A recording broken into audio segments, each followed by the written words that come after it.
selling goods that we'd made here in Scotland to Africa, to load those self-same ships with people. The slave trade was abolished in the British Empire over 200 years ago, and that example then had a domino effect throughout the world.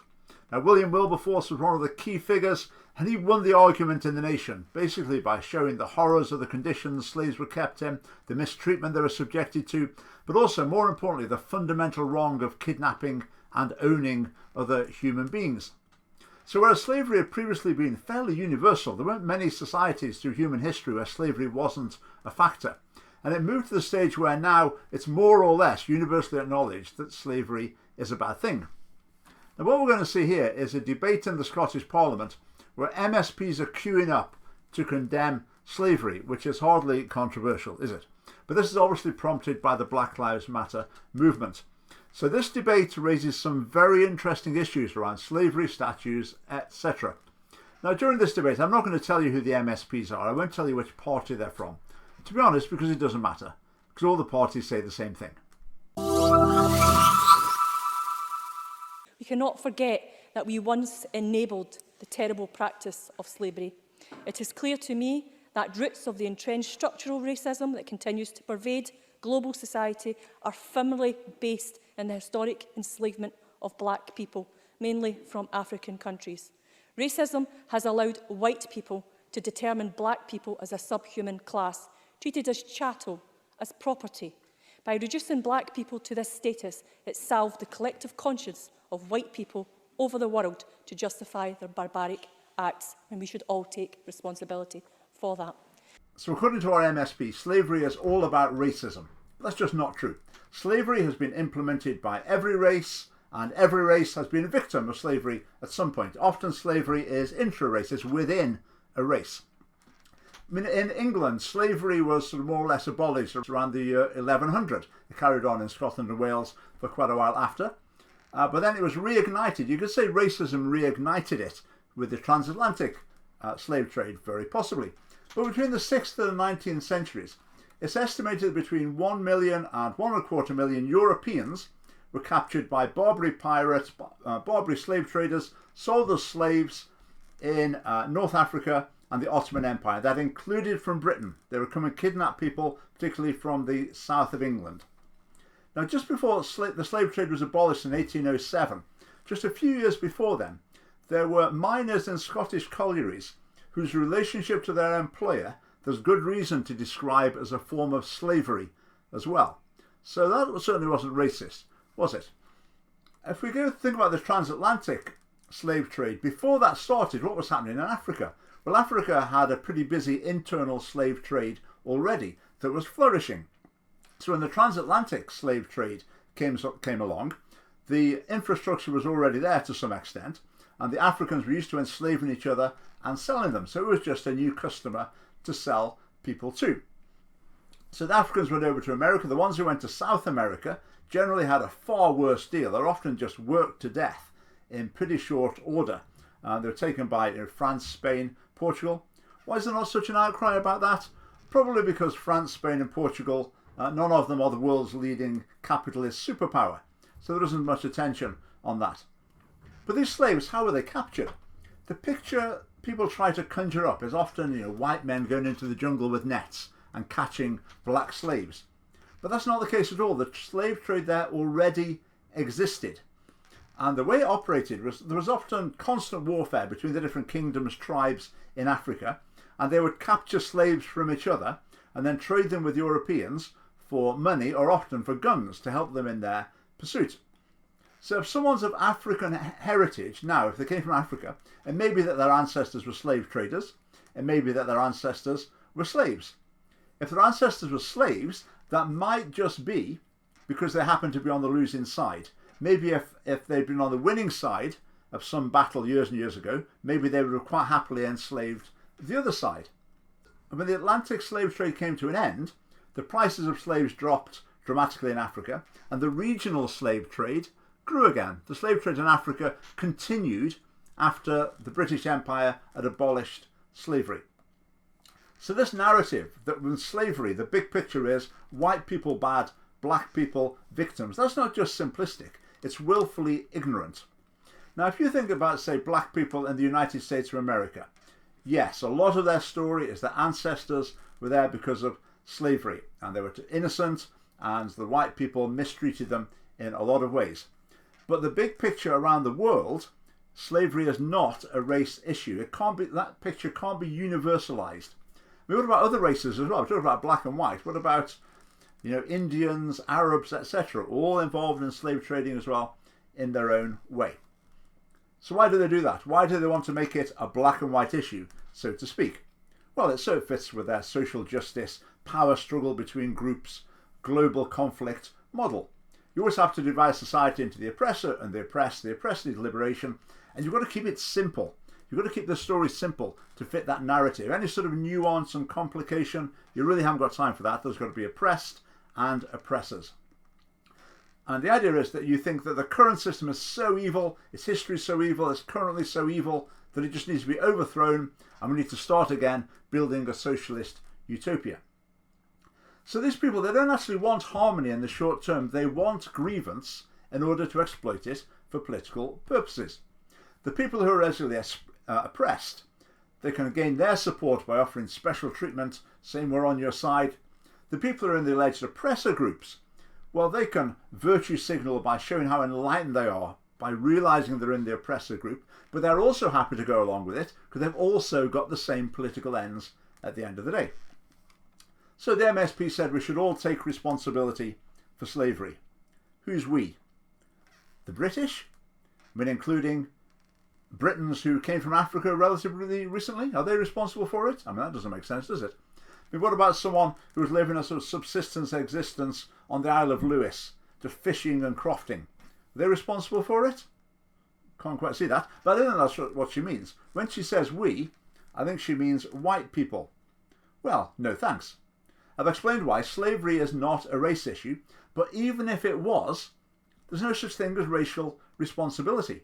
I don't take responsibility for what white people do now or have done in the past as an individual white person. Similarly, I don't take responsibility for what males do in general because I'm male. So the fact that some males commit rape doesn't mean I have to feel guilty for it. And yet some people would try and say, oh, well, you should. All men should be feeling bad about this. I mean, how would you like to try the same method on Muslims?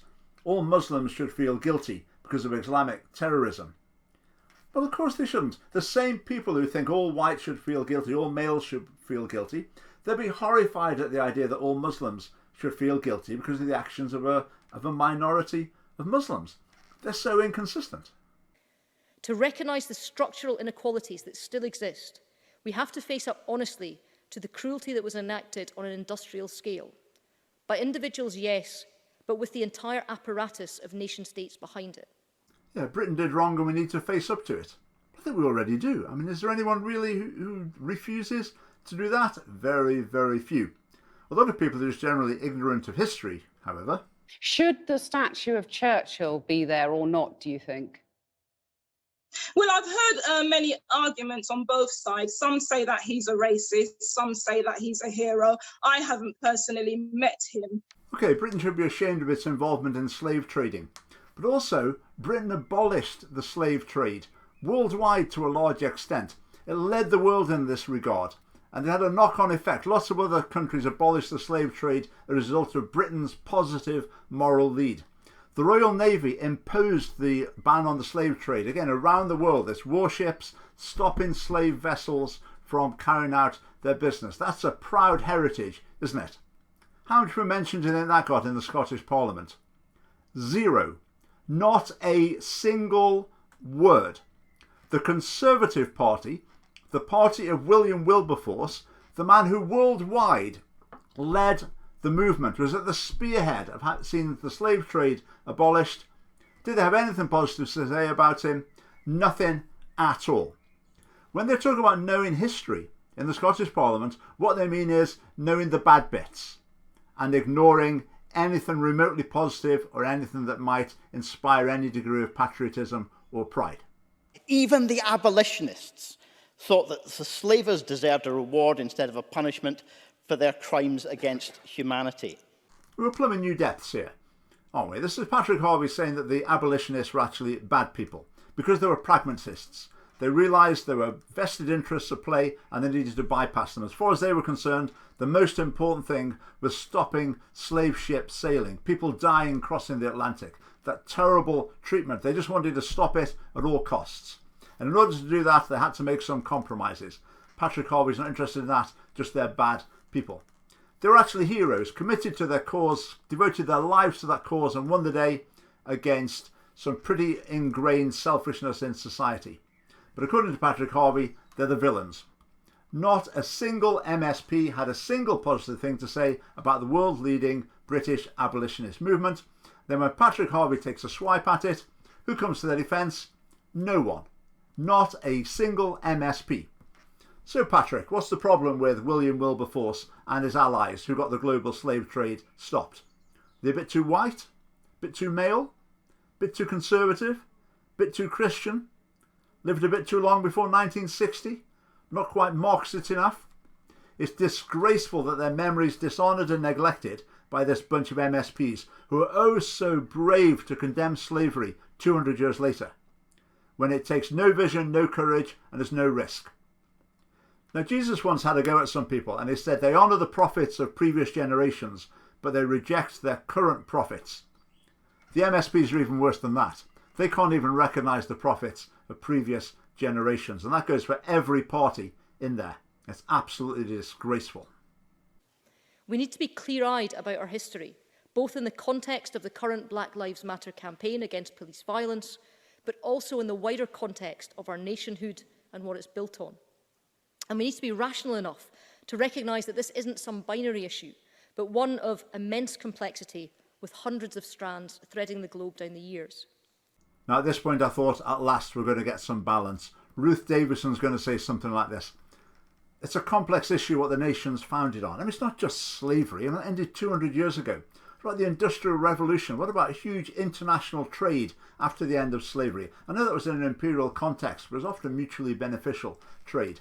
And that imperial wealth, where did it go? I mean, basically Britain bankrupted itself, defeating Nazism and Japanese imperialism, two of the most monstrous evils that have committed atrocities out of all proportion to any flaws of the British Empire.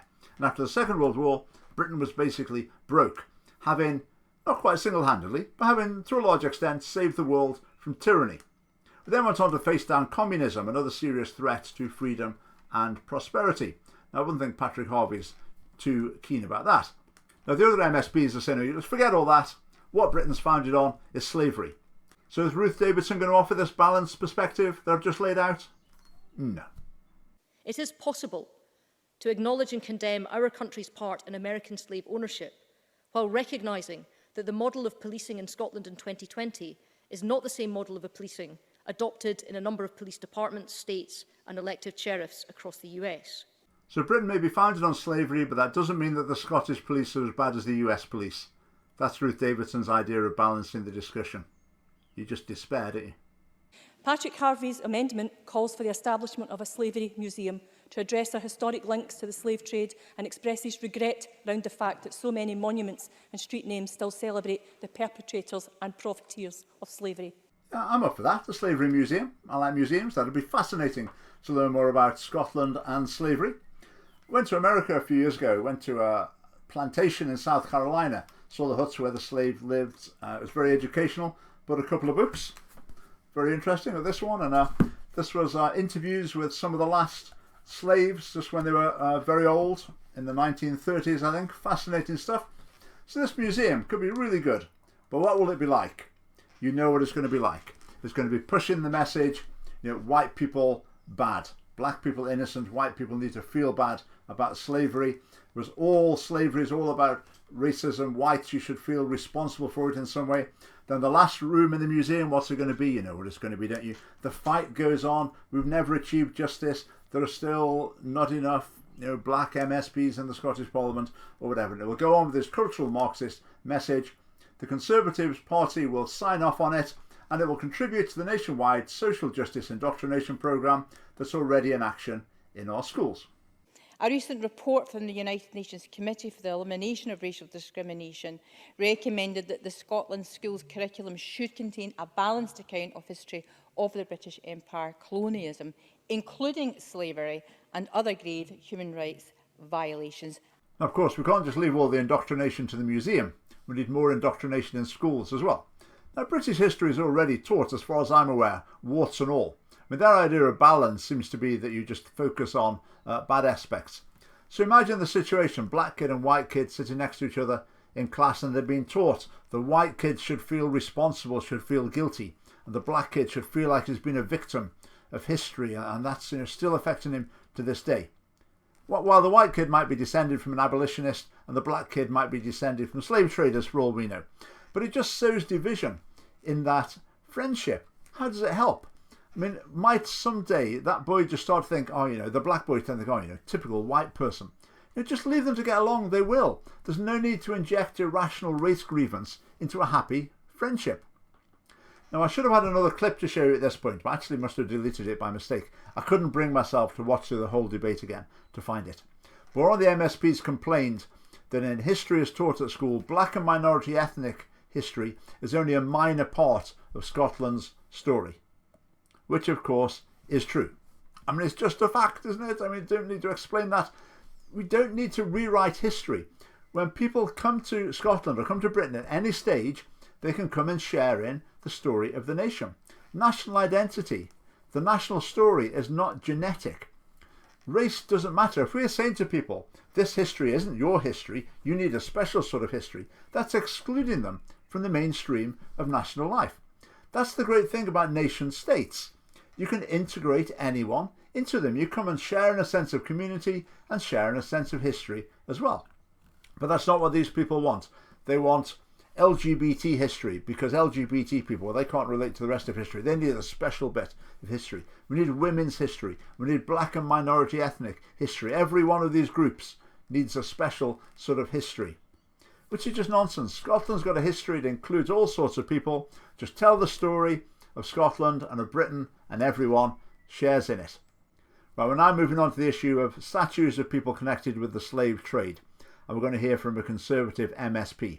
That iconic image of Glasgow, the Duke of Wellington, with a cone on his head, it sits in front of the Gallery of Modern Art, a gallery built by William Cunningham, a tobacco lord who made his fortunes in the triangular slave trade. But what have we done? We've turned that building into a beacon of light, of art, of modern ability and social maturity. We didn't knock it down. We don't rip statues down. We stick cones in their head, or we stick them in museums. So the central point here is about the building that's now the Gallery of Modern Art in Glasgow. I mean, I'm not quite as glowing in praise of modern art as a sort of pinnacle of human progress as he is. I mean, one time I went into the Modern Art Gallery in Glasgow, there was a model of a sort of baby being sacrificed in a satanic ritual. But anyway, that's a whole nother story. So this building it's in, it wasn't a gift from the bloke. He just sold it, and it's been sold to various organisations since, and it's now the art gallery. So there's no moral question about that at all. He then talks about Wellington. There's not really slavery connections with Wellington. Some people accuse him of being involved in imperialism. You've got to remember at this time, though, that imperialism was just generally accepted for pretty well every European nation. I mean, in Britain, the imperial project was driven by, in some cases, quite altruistic motives. You might say they're misguided. Okay, some people were trying to make money. There was greed. Some people were trying to spread the Christian faith. Some people were trying to help people that they thought needed help in other nations. So it was a whole mixed bag. So to criticise Wellington because he wasn't the virtually lone voice opposing that, well, that's not really fair, is it? I mean, Wellington's main thing was fighting against Napoleon and the murderous regime of revolutionary France and reining in Napoleon's territorial ambitions. And Wellington won the great victory at Waterloo, and he was a national hero. And to many people, he still is. A flawed character, yes, wasn't exactly a faithful husband, from what I can see, but a hero, someone who served his nation with distinction. Now, of course, people like Patrick Harvey, and to be honest, the Scottish Parliament, they've got new heroes waiting in the wings. Look at the Thai campaign LGBT Icons programme. They're the people who they want to put posters up of in schools. When a few years ago, the SNP, some SNP MPs or MSPs, they were saying they wanted Wellington's statue removing from the end of Princes Street, I assume because it was a bit too British. That was back in 2003. Let's hear the response from the Conservatives then. This is the Conservative spokesman. This is quite inappropriate. A large contingent of Scots served loyally under the Duke, their supreme commander, at Waterloo, and the role in that battle is the stuff of which legend is made. The idea of removing the Duke is quite wrong and simply narrow-minded." And then a Labour spokesman, "Replacing the recognised landmark of the statue of the Duke of Wellington is a daft idea." How times change. And now Black Lives Matter are calling for Wellington to be removed as well. In fact, here he is with the Black Lives Matter communist symbol on the cone on his head. Now, of course, as I said, the objective of the extreme left in politics is to wipe out national pride and national identity so that nations can be dissolved into, for example, the Union of European Socialist Republics. Now, just while we're on this story of Wellington, here's an interesting little aside as people contemplate ripping down his statue. After the Battle of Waterloo, the British and the Prussians occupied Paris, and in Paris was a very ornate bridge that had been built to celebrate a victory of the French over the Prussians. So the Prussians knew about this and they thought, right, we're not having this, we're going to show and we're going to blow it up. So that was their intention, to demolish this bridge out of spite, basically, because it was to commemorate a victory against them. And Wellington said, no, don't do that. And the Prussians said, well, we're going to. So what Wellington did is he sent one British soldier to stand guard on that bridge, one sentry. And when they went along to blow it up, they said, right, you need to get off, we're blowing the bridge up. And the sentry said, no, I've been ordered to stay here, and here I'm staying.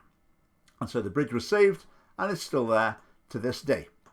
And I think the people of what was Prussia is now Germany. I don't think they're at all bothered by it. The people of France appreciate that bridge. Probably the people from Germany appreciate the bridge as well. But Wellington could see that destruction of memorials wasn't the route to peace. Now, Jamie Green here says, we don't rip down statues. We put a cone on the head or put them in a museum. Are they the only options? How about actually respecting and admiring historical figures? How about honouring those who serve the nation with distinction? Jamie Green, you're a Conservative? The Conservative Party in Scotland, would they ever say something like that? Forget it. There we are, business as usual. All the MSPs agreeing with each other. I sometimes get the feeling in the Scottish Parliament, Patrick Harvie and the Greens, they're the only ones who know what they're doing. They know that they're trying to divide society into competing racial groups so they can offer radical socialism as the answer. They want to attack British and Scottish identity to clear the way for international socialism. Now, what's the SNP's line? Well, they would like a line a bit like, we did bad things in the past, but it was because we were in with the bad lot. So if we can get out of Britishness now, that must be a good thing. Labour, what's their take? Pretty similar to the Greens, really, the sort of international socialist vision. But they're not quite as good at it as the Greens. The Lib Dems, what do they think? Well, they're progressives. They just denigrate the past and glorify the future and the direction of travel. They think progress is a one-way street through history, and progress started in about 1960. So as far as they're concerned, all these things were a long time ago, or they must be very, very bad. The Conservatives, what's their take on it? Well, one thing they claim to be trying to do is to defend the Union. So why are they allowing this demonisation of the British nation and British history? I just don't get that. I mean, Conservatives, should they not want to respect and honour history, traditions and institutions that have sustained national life for centuries, preserve what's good in society? Can't they see that they're fanning along a far-left agenda? Can't they see that they're undermining their own unionist case? I mean, there's partly that they're incompetent and partly that they're just unprincipled. So what's our take as the Scottish Family Party on all this? Well, it's very simple. We oppose identity politics. We think bringing race to the centre of politics won't end well. In fact, it's already causing problems. So condemning slavery now, that's easy, it's cheap, that can just be a piece of virtue signalling. Now the sort of white guilt idea, that's not humility. That actually can be a form of pride, because you're saying, I'm not like those other white people. I'm one of the extra enlightened ones who realises how guilty I ought to feel. It can give someone a boost. Meanwhile, real heroes, real prophets, real visionaries, real reformers are those who see what's wrong and start making a noise while they're still a tiny minority, maybe while they're still hated, suppressed, but they can see what's wrong and they're determined to put it right. So what's the issue now that should be attracting the same sort of attention? Well, 13,000 unborn children were killed in the womb in Scotland last year. Societies sometimes progress in one way, but while they regress in another. If Wellington was here, I'm sure he would be horrified at that slaughter of the unborn. Will they ever have a debate on the value of the lives of unborn children in the Scottish Parliament? Extremely unlikely. Maybe when the Scottish Family Party has got MSPs in there, we'll be able to make that happen. But when people look back from 100 years' time, 200 years' time, what will they say about the current era? Will they look back at abortion with horror and wonder how ever a society could be so blind? Will they be demanding that Nicola Sturgeon's statue be removed? To be honest, I don't care about Nicola Sturgeon's statue. What I do care about are lives. I care about the lives of people who are currently in slavery, that I never got a mention in the debate. I care about the lives of unborn children. I just wish we could learn once and for all that all lives matter.